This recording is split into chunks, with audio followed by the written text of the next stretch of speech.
ঠাকুরগাঁও সীমান্তের উপর দিয়ে ২২ ঘণ্টা আটক থাকার পর বাংলাদেশি যুবক শেখ আলিমুর রহমানকে বিএসএফ ফেরত দিয়েছে। বুধবার ১৫ জানুয়ারি রাত ৭:৩০টার দিকে দুই দেশের সীমান্ত রক্ষা বাহিনীর মধ্যে পতাকা বৈঠকের মাধ্যমে তাকে ফেরত নেওয়া হয়।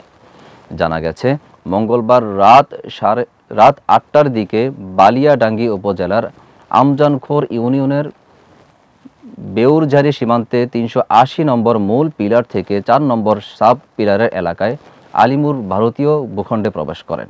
ডেস্ক নিউজে বিস্তারিত জানাচ্ছেন অরণি আক্তার। বিএসএফ এর ১৫২ ক্যাম্পে টহল দল তাকে আটক করে এবং পরে বিএসএফ এর ক্যাম্পে নিয়ে যায়।